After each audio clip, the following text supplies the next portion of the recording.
Morning all of you. Online class में आप सभी का स्वागत है। आज हम ग्रामर में देखेंगे लिंग। लिंग को इंग्लिश में जेंडर भी कहते हैं। आप लोग समझ गए ना लिंग किसे कहते हैं? आपको पता होना चाहिए, स्त्रीलिंग और पुल्लिंग, ठीक है ना। तो लिंग अर्थात होता है जेंडर। अब हम यहाँ पर देखेंगे जो चित्र दिया हुआ है, जो 3 चित्र दिए गए हैं अलग अलग, उस चित्रों को देखना है पहले हमें। और उसके जो नीचे लिखा हुआ है उसे हम पहले पढ़ते हैं कि लड़का फुटबॉल और लड़की गुड़िया से खेल रही है। देखो ब्लैक अक्षर में जो लिखा है उसे ध्यान देना कि लड़का फुटबॉल और लड़की गुड़िया से खेल रही है। आगे वाले नेक्स्ट चित्र में हम देखेंगे दादाजी और दादी जी सुबह सैर करते हैं। फिर आगे के चित्र में देखेंगे पिताजी और माताजी दफ्तर जाते हैं।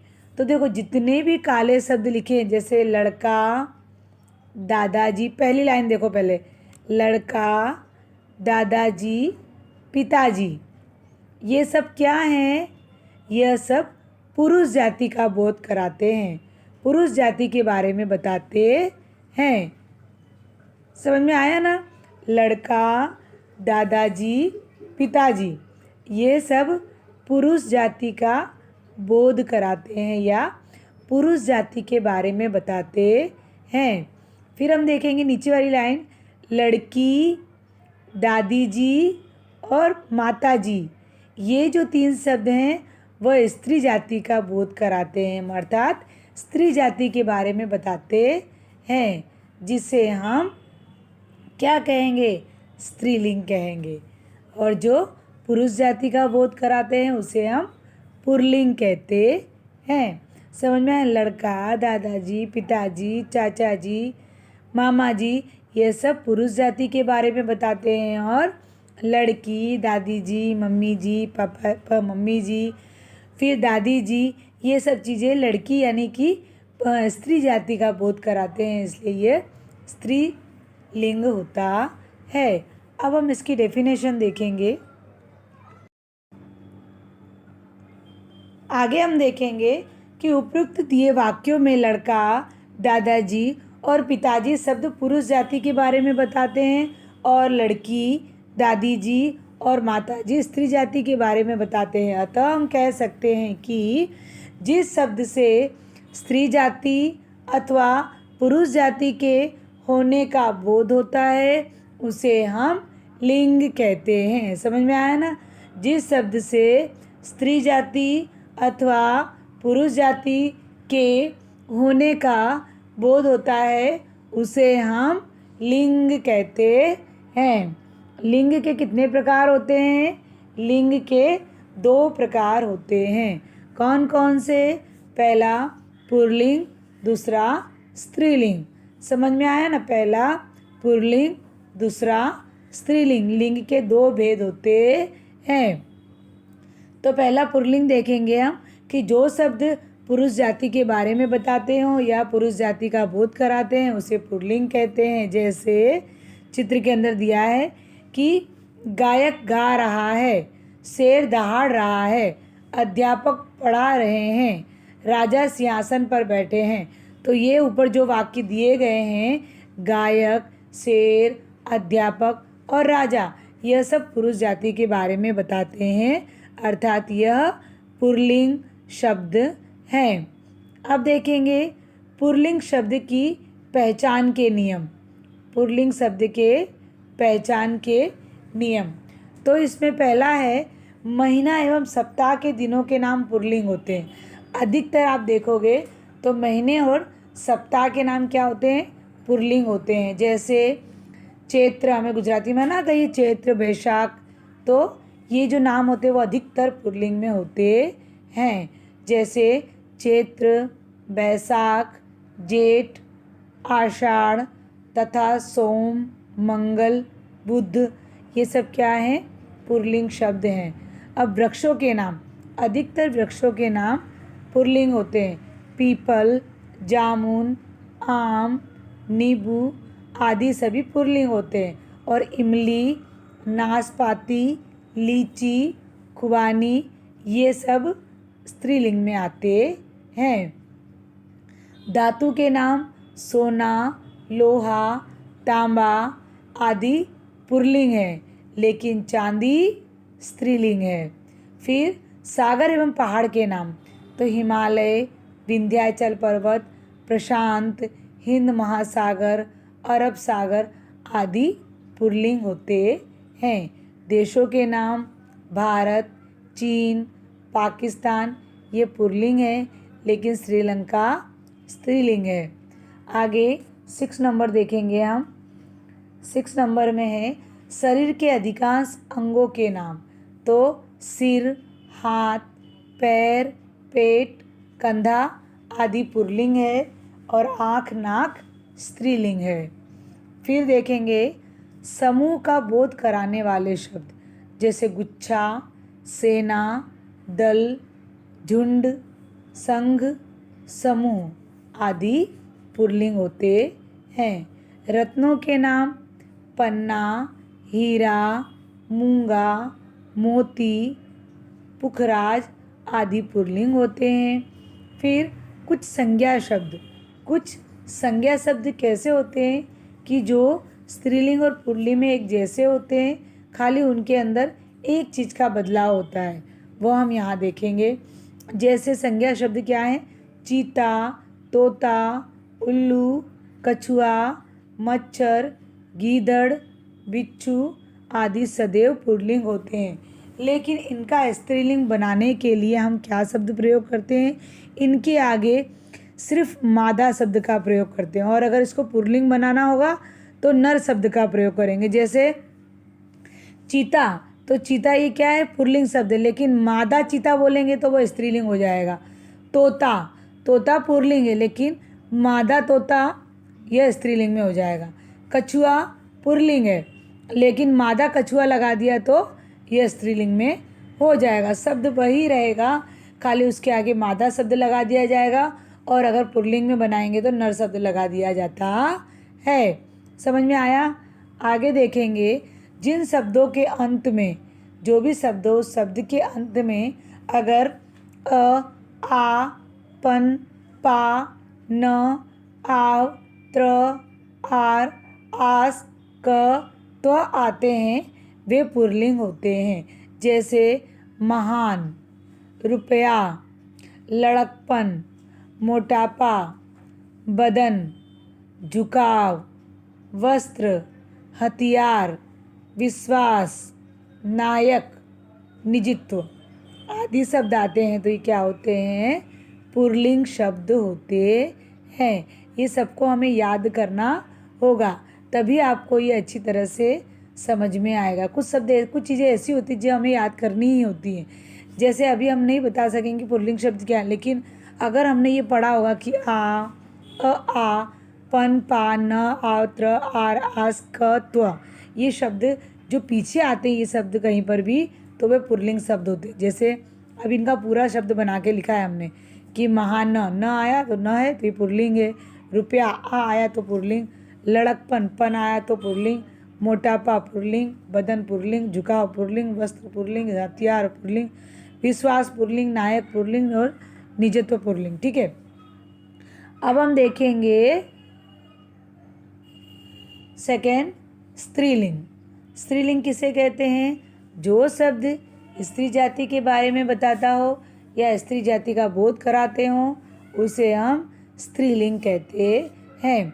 जैसे हम चित्र में पढ़ेंगे कि जो काले अक्षरों से लिखा है, ध्यान दीजिएगा कि गायिका गाना गा रही है, शेरनी दहाड़ रही है, अध्यापिका पढ़ा रही है, रानी श्रृंगार कर रही है। तो उपयुक्त वाक्य हमने देखे कि गायिका, शेरनी, अध्यापिका, रानी स्त्री जाति का बोध करा रही हैं, बराबर। अतः यह स्त्री शब्द होंगे। जिस प्रकार से हमने पुल्लिंग की पहचान के नियम देखे थे, अब हम स्त्रीलिंग के पहचान के नियम देखेंगे। स्त्रीलिंग की पहचान के नियम क्या है? जिस प्रकार से महीने, सप्ताह, दिनों के नाम पुल्लिंग होते हैं, उस प्रकार से यहाँ पर भाषा, बोली तथा लिपि के नाम बहुधा स्त्रीलिंग होते हैं। तो जैसे हिंदी, जापानी, देवनागरी आदि। फिर दूसरा, शरीर के कुछ अंगों के नाम सदैव स्त्रीलिंग के रूप में होते हैं, जैसे नाभि, एड़ी, नाभि, एड़ी, उंगली, भुजा, कमर, ये सब क्या है? स्त्रीलिंग है। इसके अंदर आँख और नाक भी आ सकता है। ठीक है। फिर नदियों के नाम, यहाँ पर महासागर और पहाड़ों के नाम थे वहाँ पर पुल्लिंग में। अब स्त्रीलिंग में नदियों के नाम, गंगा, यमुना, रानी, सतलज, रावी, सतलज, सरस्वती, भागीरथी, अलकनंदा आदि स्त्रीलिंग होते हैं। लेकिन ब्रह्मपुत्र, सिंधु, सोन यह क्या है? पुल्लिंग है। फिर आगे 4 नंबर, कोमल भावों के नाम तथा शक्ति सूचक नाम स्त्रीलिंग होते हैं, जैसे दया, कोमल, सेना, समिति, बैठक आदि। ठीक है। फिर आगे हम देखेंगे इसमें कुछ संज्ञा शब्द सदैव स्त्री जाति स्त्रीलिंग होती हैं, जैसे मीन, मछली, जू, मक्खी, चील, मैना, गिलहरी, तितली, लोमड़ी आदि। ये सब क्या होती हैं? ये सब सदैव स्त्रीलिंग होती हैं। लेकिन अगर हमें इसे पुल्लिंग में बदलना है तो क्या शब्द लगाना पड़ेगा? नर। आगे शब्द क्या लगाना पड़ेगा? सिर्फ नर शब्द लगा देंगे तो ये पुल्लिंग में हो जाएगा। जैसे नर मीन, नर मछली, नर जू, नर मक्खी, नर चील, नर मैना, नर गिलहरी, नर तितली। समझ में आया ना? जैसे वहाँ पर हमने पुल्लिंग में क्या किया था?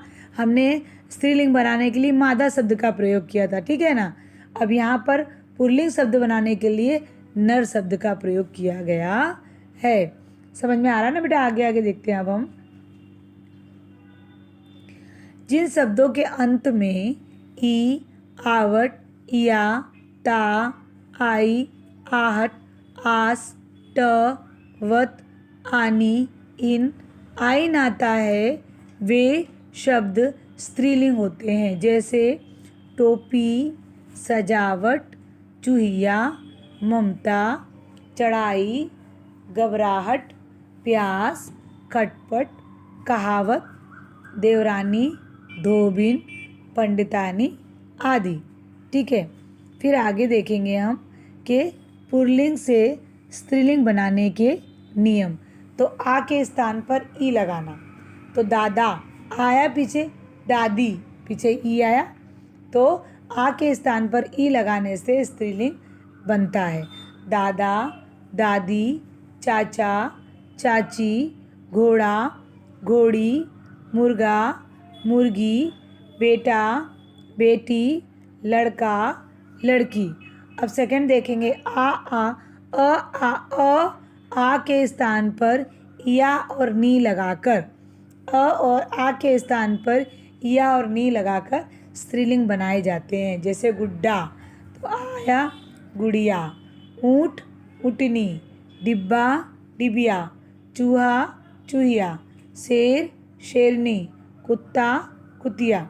अ के स्थान पर आ लगाकर अनुज, अनुजा, सूत, सुता, पूज्य, पूज्या। अ ई के स्थान पर इन लगाकर मालिक, मालकिन, कुम्हार, कुम्हारिन, पड़ोसी, पड़ोसिन, माली, मालिन, धोबी, धोबिन, नाग, नागिन। आ उ ए के स्थान पर आइन लगाकर, जैसे पंडित, पंडिताइन।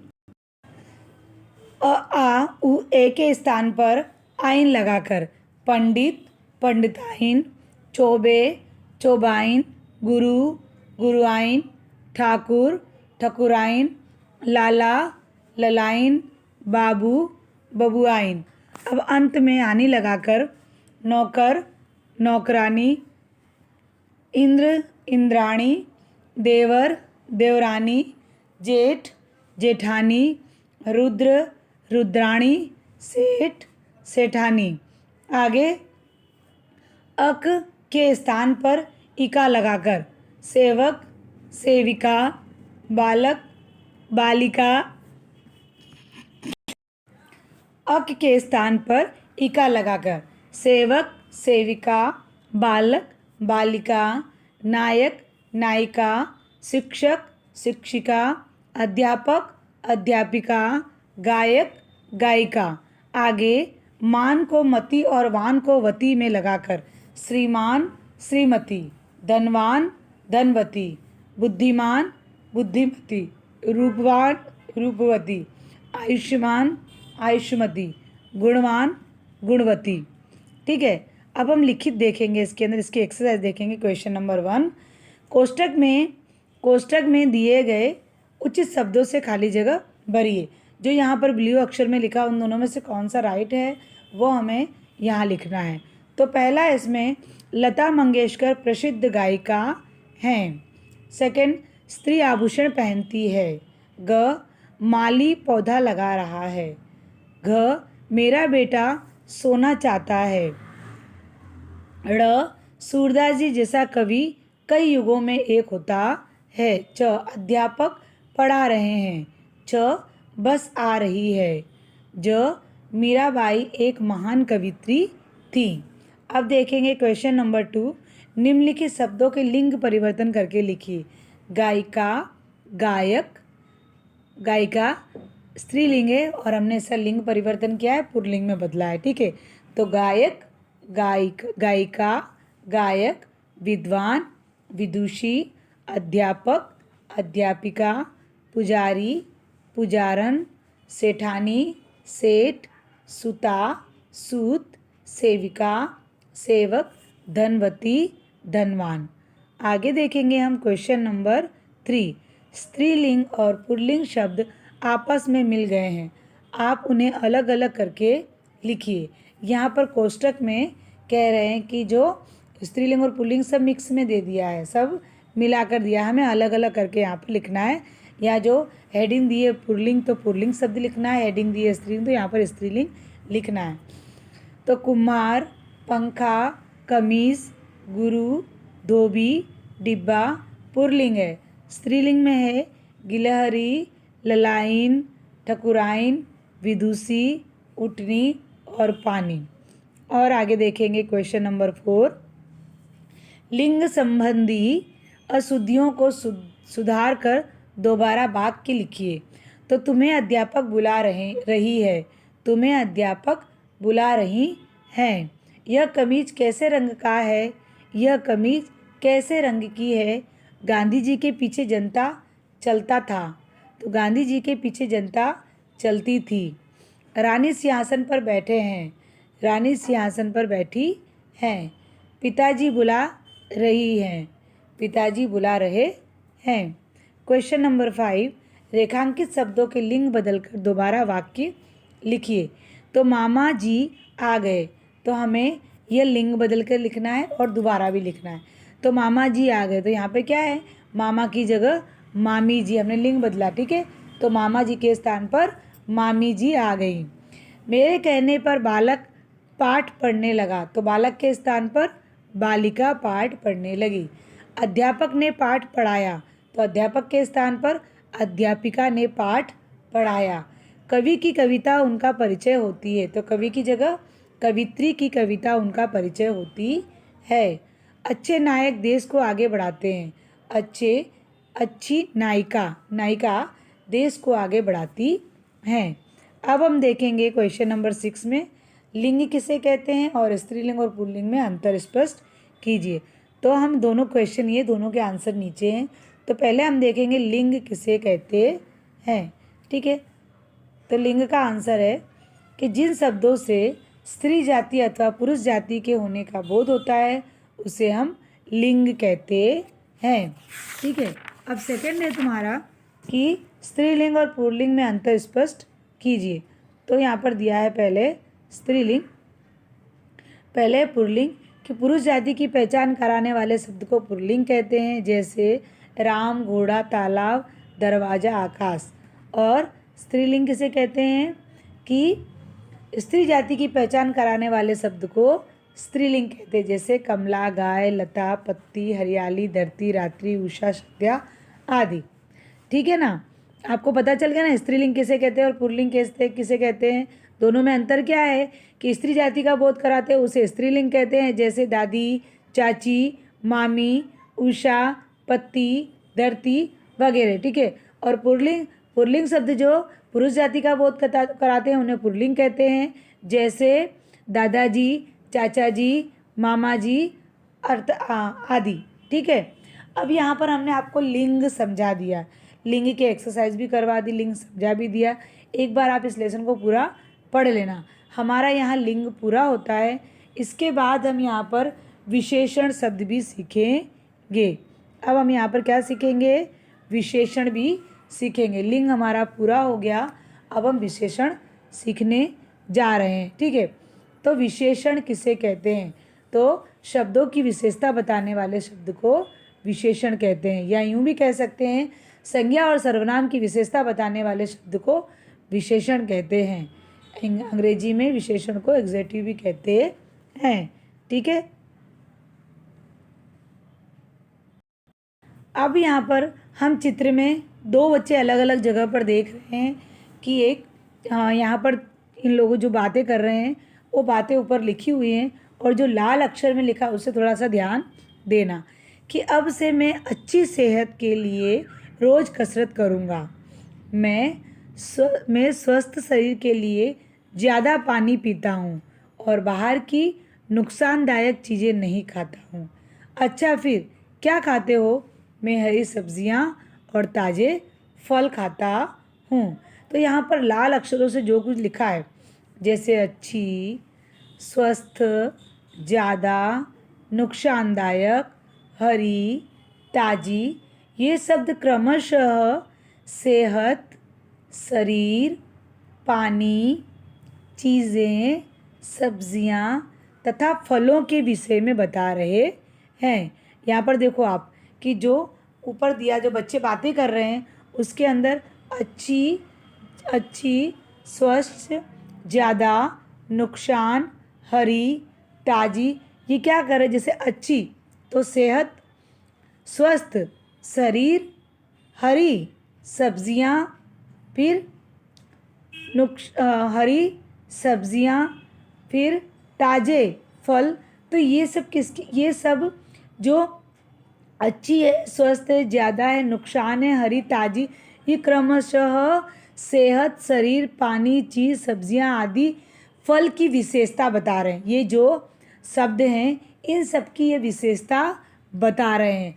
अर्थात ऐसे विशेषता बताने वाले शब्द को ही विशेषण कहते हैं। जैसे सेहत कैसी है, तो अच्छी, तो अच्छी क्या है, विशेषण है। शरीर कैसा है, स्वस्थ, तो स्वस्थ क्या है, विशेषण। तो यही है कि सेहत, शरीर आदि की जो विशेषता बता रहे, जिसकी अच्छाई या बुराई बताने वाले जो शब्द होते हैं उसे ही हम विशेषण कहते हैं। समझ में आया ना आप लोगों को। जो शब्द संज्ञा तथा सर्वनाम की विशेषता बताते हैं उन्हें विशेषण कहते हैं।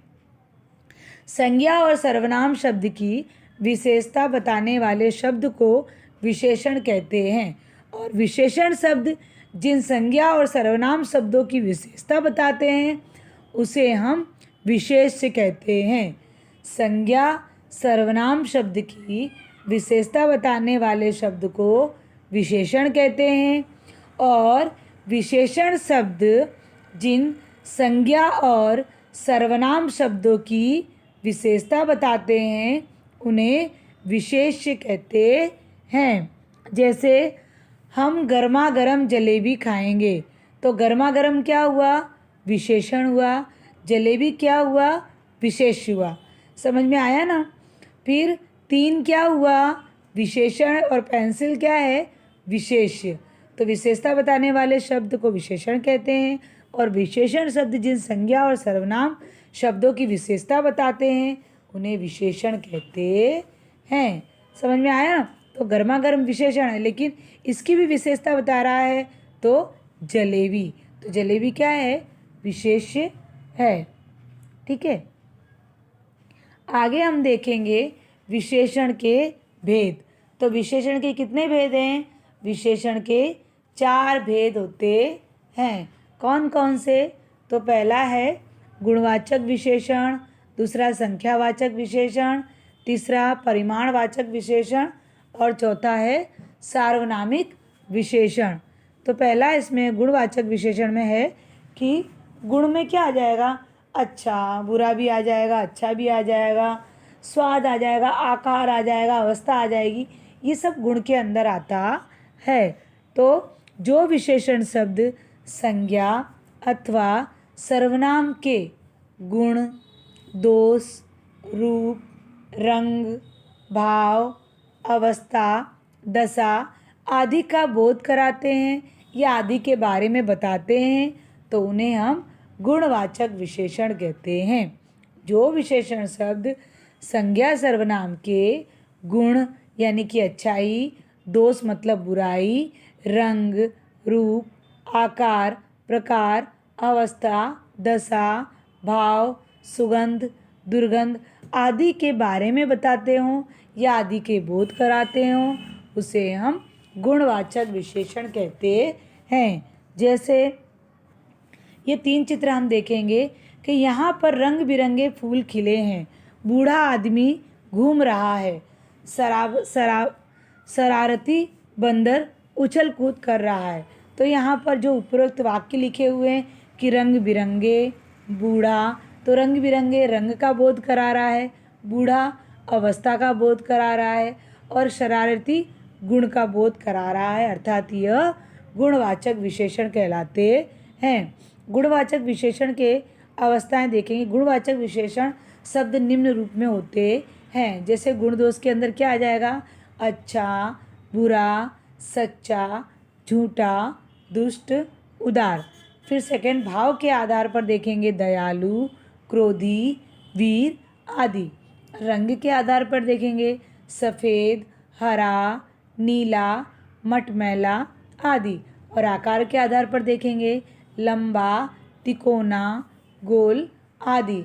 स्थान और देश के आधार पर देखेंगे तो शहरी, ग्रामीण, चीनी, प्राचीन, भीतरी, बाहरी आदि भी हो सकता है। दशा अवस्था के आधार पर कि पतला, मोटा, बूढ़ा, जवान, बीमार, कमज़ोर आदि। अब हम देखेंगे सेकंड संख्यावाचक विशेषण। संख्या मतलब होता है नंबर्स, नंबर्स मतलब होता है 1 2 3 कि जो शब्द के आगे नंबर्स होते हैं वे संख्यावाचक विशेषण कहलाते हैं। लेकिन नंबर्स मतलब क्या होता है? जिसकी गिनती की जाती हो, बराबर, जिसकी गिनती की जाती हो। जैसे जो विशेषण शब्द विशेष की संख्या संबंधी विशेषता बताते हैं, जो विशेषण शब्द विशेष की संख्या संबंधी विशेषता बताते हैं उन्हें संख्यावाचक विशेषण कहते हैं। जैसे यहाँ पर एक बच्ची, हमें 3 चित्र दिख रहे हैं। तो पहले में एक बच्ची है जो चिड़िया को देख रही है, यानी चिड़िया की ओर इशारा कर रही है कि डाल पर 4 चिड़िया बैठी। तो उसे पता है निश्चित रूप से 4 चिड़िया, 4 मतलब 4, तो नंबर्स आ गए आगे, तो संख्या हो गया 4 चिड़िया बैठी है। फिर आगे देखेंगे इसका उत्तर तीसरा लड़का देगा। तीसरा मतलब 3, तो ये भी संख्या में आ गया। मेरे घर में कुछ मेहमान आए हैं। मेरे घर में कुछ मेहमान, मेहमान मतलब विशेष्य, कि विशेष की संख्या संबंधी। तो विशेष मतलब मेहमान, विशेष मतलब मेहमान और कुछ मतलब विशेषण संख्या। तो यहाँ पर विशेष की संख्या के बारे में बता रहा, तो कुछ मेहमान, तो यहाँ पर कुछ मेहमान आए हुए हैं। अब हम देखेंगे संख्या को भी, यहाँ पर संख्या को भी 2 भागों में बांटा गया है, निश्चयवाचक संख्या और अनिश्चयवाचक संख्या। निश्चयवाचक संख्या का मतलब क्या होता है कि कोई चीज़ निश्चित रूप से उसे पता है, और अनिश्चय मतलब क्या होता है कि जो चीज़ निश्चित रूप से पता नहीं है। ठीक है, तो निश्चयवाचक संख्या किसे कहेंगे कि संख्या और सर्वनाम की निश्चित संख्या का बोध कराते हैं, उसे हम निश्चयवाचक संख्या कहते हैं। जैसे मेरे पास 2 खिलौने हैं, पौधे में 3 फूल खिले हैं, मेरे पास 5 किताबें हैं। तो ये सब क्या है, जो ब्लैक अक्षरों से लिखा है 2, 3, 5, तो ये क्या है, तीनों खिलौने, फूल और किताब की निश्चित संख्या के बारे में बता रहे हैं। अतः यह निश्चयवाचक संख्या कहलाता है। निश्चय संख्यावाचक विशेषण को उनकी गिनती, क्रमशः, आवृत्ति, समूह आदि से पहचाना जा सकता है। जैसे गिनती में 1, 2, 3, 4, 100, 1000, आवृत्ति में दुगुना, तिगुना, इकहरा आदि, और क्रमशः में पहला, तीसरा, सातवां, नौवां, और समूह में नवरात्रि, लाखों लोग। तो ये सब किस में है कि हम लोग को दो में कन्फ्यूज़न होगा, परिमाणवाचक जो है ना उसमें भी थोड़ा कन्फ्यूज़ हो जाएगा। इसीलिए यहाँ पर क्लियर किया है कि निश्चयवाचक संख्या को हम निश्चित संख्यावाचक को हम कैसे पहचानेंगे। तो गिनती होती हो तो आप याद रखना कि संख्यावाचक होगा, आवृत्ति आ जाए, क्रमशः आ जाए, समूह में आ जाए, तो ये सब संख्या निश्चित संख्यावाचक होगा। अब हम आगे देखेंगे अनिश्चय संख्यावाचक विशेषण। तो संज्ञा और सर्वनाम शब्दों की निश्चित संख्या का बोध न कराने वाले विशेषण शब्दों को अनिश्चय संख्यावाचक विशेषण कहते हैं, किंतु यदि उन्हें गिने तो गिने जा सके। जैसे मेरे पास कुछ खिलौने हैं, मेरे पास कुछ खिलौने हैं। तो फिर आगे वाले में देखेंगे पौधे में बहुत से फूल हैं, फिर मेज पर कुछ किताबें रखी हैं। तो यहाँ पर हम देख रहे हैं कि उपयुक्त वाक्य में कुछ, बहुत से और कुछ, बहुत से और कुछ क्रमशः खिलौने, फूल और किताब की संख्या का निश्चित बोध नहीं करा रहे हैं। तो यहाँ पर जो किताबें हैं, फूल हैं, खिलौने, इनका निश्चित संख्या का बोध नहीं करा पा रहे। मालूम है कि इतनी, इसको गिना भी जा सकता है, लेकिन यहाँ पर क्या अनिश्चयवाचक संख्या हुआ ना, तो वो हमने गिना नहीं है और हमें निश्चित रूप से पता भी नहीं है, इसीलिए यह अनिश्चित संख्यावाचक विशेषण कहलाता है। आगे हम देखेंगे परिमाणवाचक विशेषण। परिमाणवाचक को कैसे आप याद रखोगे कि जिसे मापा और तोला जाता हो, जिसे मापा और तोला जाता हो या वजन का बोध कराते हो, उसे हम परिमाणवाचक विशेषण कहते हैं। जिन शब्दों से संख्या या सर्वनाम के परिमाण अर्थात मात्रा, नाप तोल और वजन का बोध होता हो, उसे हम परिमाणवाचक कहते हैं। जैसे हम यहाँ पर देखेंगे उदाहरण के रूप में, यहाँ पर जो चित्र दिया गया है इसमें, यह तौलिया 2 मीटर लंबी है, गड्ढे में थोड़ा पानी जमा है, मम्मी 2 किलो चीनी लाई। तो यहाँ पर उपयुक्त वाक्य में 2 मीटर, थोड़ा, 2 किलो, यह क्रमशः तौलिया, पानी और चीनी के परिमाण का बोध करा रहे हैं, उसे हम परिमाणवाचक कहते हैं। परिमाणवाचक के भी दो भेद होते हैं, निश्चित परिमाणवाचक विशेषण और दूसरा अनिश्चित परिमाणवाचक विशेषण। तो पहला है इसमें निश्चित परिमाणवाचक विशेषण में कि संख्या और सर्वनाम के निश्चित परिमाण का बोध होता हो, उसे हम निश्चित परिमाणवाचक कहते हैं। जैसे 1 जग पानी पौधे में डाल दो, फिर 2 लीटर दूध दे दो, 1 डिब्बे में 3 किलो दाल है। तो यहाँ पर 1 जग, 2 लीटर और 3 किलो क्रमशः पानी, दूध और दाल के निश्चित परिमाण का बोध बता रहा है। देखो आप फिर से कंफ्यूज हो जाओगे कि यहाँ पर 1, 2 और 3 ये सब तो संख्या में भी आते हैं, आप बोलोगे, लेकिन संख्या क्या कर रही है, गिनती कराती है। संख्या क्या कर रही है, जिसको हम गिन सकते हो, और यहाँ पर क्या है, जिसको हम मापते हैं और तोलते हैं। तो यहाँ पर मापा जा सके पानी कितना है, फिर 2 लीटर दूध कितना है, फिर 3 किलो तोला गया। तो ये सब चीज़ें जो तोली जाती है, जो मापी जाती हों, भले वो संख्यावाचक में आती हों, संख्या शब्द हों भले, लेकिन जिसे तोला और मापा जाता है वो परिमाण में आता है, और जो संख्यावाचक में होता है उससे सिर्फ गिनती की जाती है। ठीक है, अनिश्चयवाचक में देखेंगे अनिश्चय परिमाणवाचक विशेषण। तो संज्ञा और सर्वनाम शब्दों के निश्चित परिमाण का बोध नहीं कराते हैं, उन्हें हम अनिश्चित परिमाणवाचक विशेषण कहते हैं। जैसे चित्र में देखेंगे, पौधे में थोड़ा पानी डाल दो। सीनू, तुमने काफ़ी घी गिरा दिया। इस डिब्बे में थोड़ी चीनी है। तो यहाँ पर थोड़ा, काफ़ी, थोड़ी शब्द क्रमशः पानी, घी, चीनी के अनिश्चित परिमाण का बोध करा रहे हैं, बता रहे हैं, तो उसे हम अनिश्चित परिमाणवाचक विशेषण कहते हैं। आगे हम देखेंगे 4th नंबर का कि सार्वनामिक विशेषण। सार्वनामिक विशेषण किसे कहते हैं? जो सर्वनाम शब्द विशेषण के रूप में संज्ञा शब्द से पहले आकर उनकी विशेषता बताते हैं, उन्हें सार्वनामिक विशेषण कहते हैं। सर्वनाम किसे कहते हैं? जो संज्ञा के स्थान पर आते हैं। और सार्वनामिक किसे कहते हैं? जो संज्ञा के साथ होते हैं, संज्ञा की ओर इशारा करते हुए होते हैं, उन्हें हम सार्वनामिक विशेषण कहते हैं। समझ में आया? सर्वनाम किसे कहते हैं? जो संज्ञा के स्थान पर आता है। और सर्वनामिक किसे कहते हैं?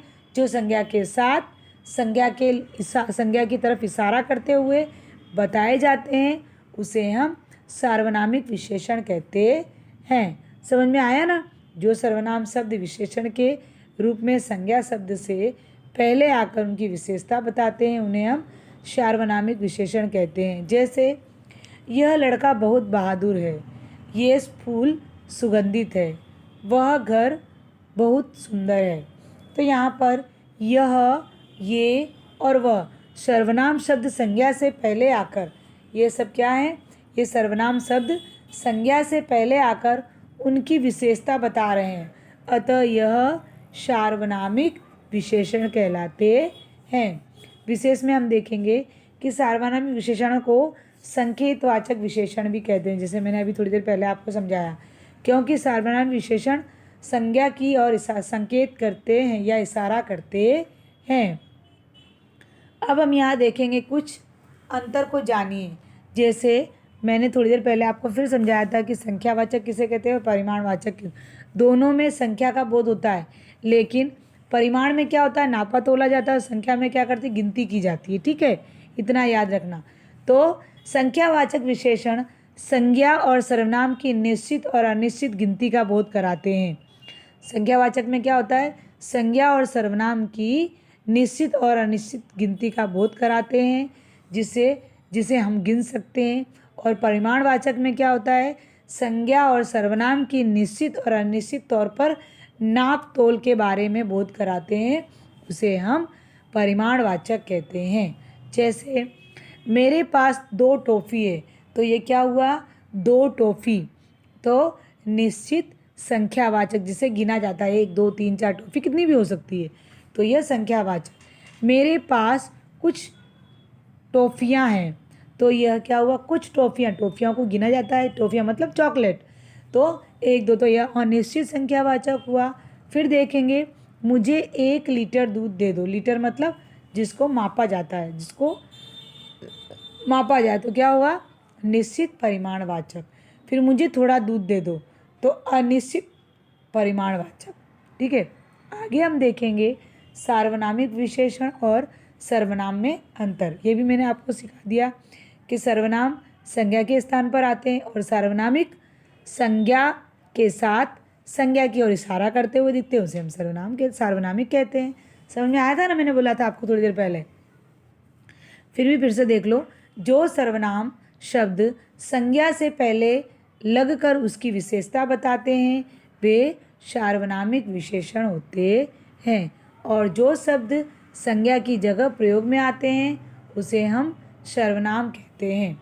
जैसे यहाँ पर हमने देखा सार्वनामिक में, आपने क्या देखा कि जो सर्वनाम शब्द संज्ञा से पहले क्या है कि जैसे वह लड़का पढ़ रहा है, तो लड़का क्या है? संज्ञा, और उसके पहले आ गया वह, तो ये क्या हुआ? सार्वनामिक हुआ। वह लड़का पढ़ रहा है, तो संज्ञा से पहले आ गया तो सार्वनामिक विशेषण होगा।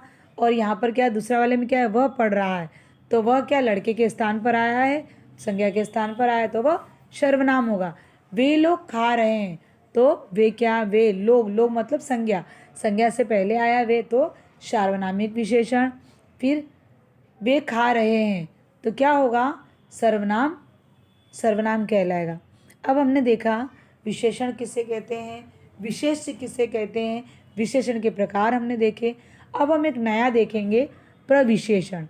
प्रविशेषण का मतलब क्या होता है, जो विशेषण होता है उसकी भी विशेषता बताते हैं, विशेषण की भी विशेषता बताने वाले शब्द को प्रविशेषण कहते हैं। फिर से देखेंगे, जो शब्द विशेषणों की भी विशेषता बताते हैं उसे प्रविशेषण कहते हैं। जैसे आज बहुत स्वादिष्ट खाना बना है, तो स्वादिष्ट खाना, तो स्वादिष्ट क्या है, विशेषण है, लेकिन बहुत स्वादिष्ट, तो बहुत जो लगा दिया है वो क्या होगा, प्रविशेषण। और विशेषण क्या है, स्वादिष्ट, और खाना क्या है, जो संज्ञा की विशेषता बता रहा है। ठीक है, तो स्वादिष्ट तो विशेषण है, लेकिन विशेषण की भी विशेषता बता रहा है, तो विशेषण की विशेषता क्या है, बहुत, तो क्या होगा, प्रविशेषण। समझ में आ रहा है ना बेटा? ओके, आगे हम देखेंगे विशेषण शब्द की रचना। विशेषण शब्द की रचना मुख्य रूप से 4 प्रकार से की जाती है। विशेषण शब्द की रचना मुख्य रूप से 4 प्रकार से की जाती है, संज्ञा शब्दों से, सर्वनाम शब्दों से, क्रिया शब्दों से और अवयवी शब्दों से। अवयवी का मतलब होता है जो बदला नहीं जाता, क्रिया मतलब जो काम करता है, सर्वनाम मतलब यह वह, और संज्ञा मतलब नाम के स्थान पर। ठीक है, तो पहले हम देखेंगे संज्ञा से विशेषण बनाना, कि संज्ञा शब्द से विशेषण कैसे बनाया जाता है। ठीक है, तो संज्ञा है भारत और विशेषण है भारतीय। सप्ताह, सप्ताह, साप्ताहिक, माह, मासिक, वर्ष, वार्षिक, धर्म, धार्मिक, पहाड़, पहाड़ी, पर्वत, पर्वतीय, अपमान, अपमानित, लड़का, लड़कपन, घमंड, घमंडी, किताब, किताबी, शब्द, शाब्दिक, साहित्य, साहित्यिक, आत्मा, आत्मीय। फिर आगे हम देखेंगे समाज, सामाजिक, घर, घरेलू, शहर, शहरी, ग्राम, ग्रामीण, धन, धनवान, गुण, गुणवान, ज्ञान, ज्ञानी, आत्मा, आत्मीय, शास्त्र, शास्त्रीय, दुख, दुखी, सुख, सुखी, स्वर्ण, स्वर्णिम, ईश्वर, ईश्वरीय, गर्मी, गरम, भार, भारी। आगे देखेंगे सर्वनाम से विशेषण बनाना। सर्वनाम से विशेषण बनाना, जैसे सर्वनाम शब्द है जो, और विशेषण है जैसा। कौन, कैसा, वह, वैसा, यह, ऐसा, मैं, मुझसा, तुम, तुमसा, आप, आपसा। फिर क्रिया से विशेषण बनाना, पढ़ना, पढ़ाकू, पीना, पियक्कड़, बेचना, बिकाऊ, प्रार्थना, प्रार्थनीय, पत, पतित, बनाना, बनावटी, देखना, दिखावटी, घूमना, घुमक्कड़। आगे हम देखेंगे अवयव से विशेषण बनाना। तो अवयव बाहर, तो विशेषण है बाहरी, ऊपर, ऊपरी, अवयव है भीतर, विशेषण है भीतरी, नीचे, निचला। देखा आपने? अब हम देखेंगे विशेषण की अवस्था। हमने विशेषण देख लिया, विशेष्य देख लिया, विशेषण के प्रकार देख लिए, फिर प्रविशेषण भी देख लिया। अब हम देखेंगे विशेषण की अवस्था। विशेषण की 3 अवस्थाएं होती हैं। कौन कौन सी? मूलावस्था, उत्तरावस्था और उत्तमावस्था। कौन कौन सी? मूलावस्था, उत्तरावस्था और उत्तमावस्था। तो मूलावस्था में क्या होता है? मूलावस्था में केवल एक ही व्यक्ति या वस्तु के बारे में, या एक ही व्यक्ति, स्थान या वस्तु की विशेषता बता दी। एक ही व्यक्ति के बारे में या एक ही वस्तु के बारे में या एक ही स्थान की विशेषता बताई जाती हो, उसे हम मूलावस्था कहते हैं। जैसे सचिन तेंदुलकर अच्छा खिलाड़ी है, सिर्फ सचिन तेंदुलकर के बारे में बताया गया है। सेकंड देखेंगे उत्तरावस्था। उत्तरावस्था में एक व्यक्ति स्थान अथवा वस्तु से दूसरे व्यक्ति स्थान अथवा वस्तु को अधिक या कम बताया जाता हो। जैसे सचिन तेंदुलकर धोनी से अच्छा खिलाड़ी है, यानी कि एक व्यक्ति से दूसरे व्यक्ति के बारे में अच्छा, अधिक, अच्छा या बुरा बताया जाता हो, अच्छा या ज़्यादा या कम बताया जाता हो। किसी एक व्यक्ति का दूसरे व्यक्ति के साथ अधिक या कम के बारे में बताया जाता हो, उसे उत्तरावस्था कहते हैं। जैसे सचिन तेंदुलकर धोनी से अच्छा खिलाड़ी है, तो यहाँ पर सचिन तेंदुलकर धोनी से अच्छा, तो धोनी से अच्छा तो अधिक बता रहा है।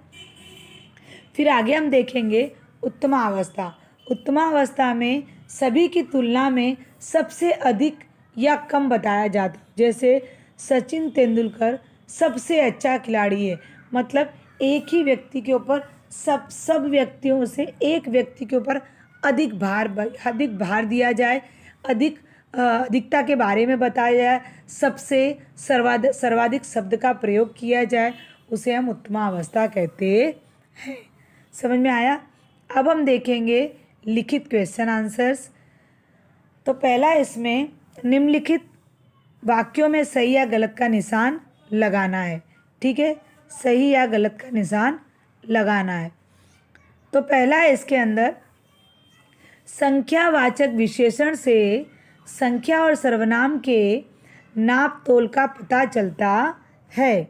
यहाँ पर दिया है संख्यावाचक विशेषण से संज्ञा या सर्वनाम के नाप तोल का पता चलता है। तो ये सही है या गलत?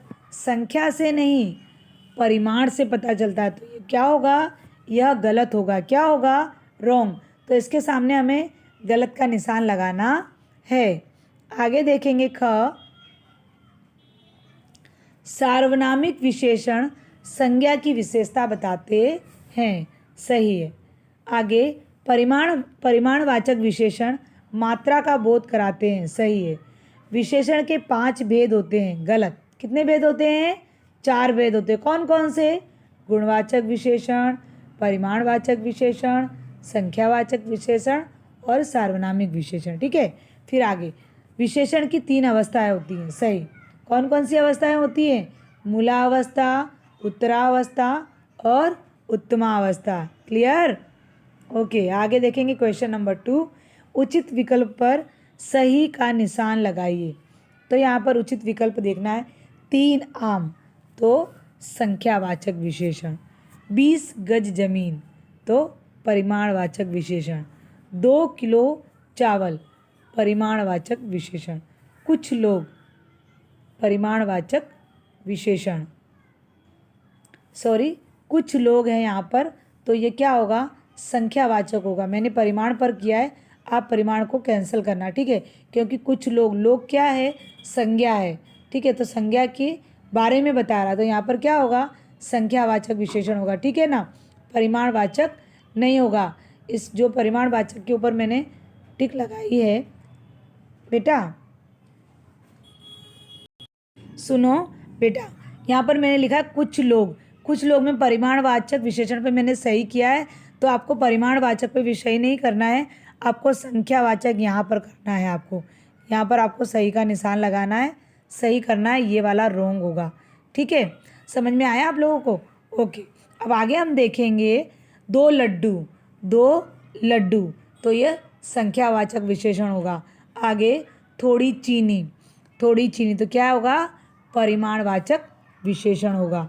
ठीक है, अब हम आगे देखेंगे क्वेश्चन नंबर 3, निम्नलिखित शब्दों से बने उचित विशेषण शब्द में सही निशान लगाइए। तो यहाँ पर पहला है इसमें,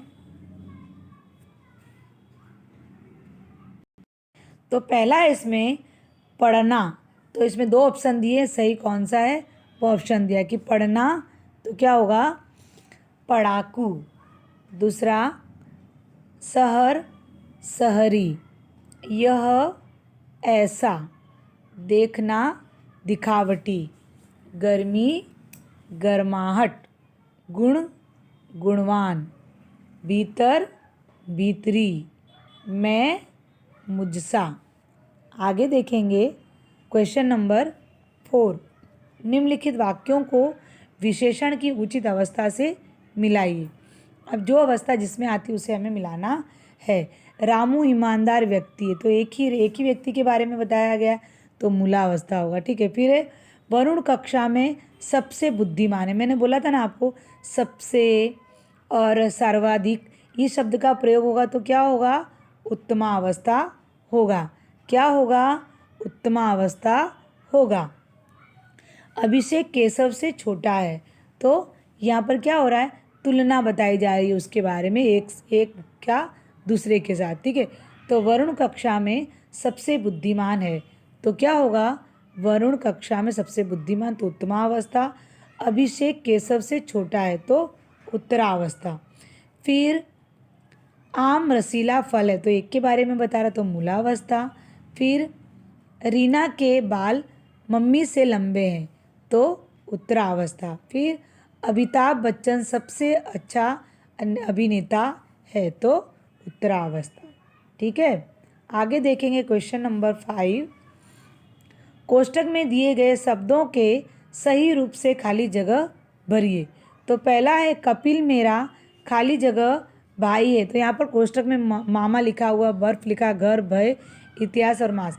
इसको हमें क्या करना है, शब्दों को सही रूप में बदलकर यहाँ लिखना है। तो कपिल मेरा भाई है। ठीक है। दूसरा, पर्वतों की चोटियाँ बर्फीला लिखा है मैंने, बर्फीली थी। आपको क्या लिखना है, बर्फीली थी। यहाँ पे ला की जगह ली लिखना है। क्या करना है, ला की जगह ली करना है। पर्वत की चोटियाँ बर्फीली थी, ला की जगह ली करना है। ठीक है ना, बर्फीली थी। आगे, आप तो घरेलू कामों में ही लगी रहती हैं। मैंने एक भय की जगह मैंने एक भयानक चेहरा देखा।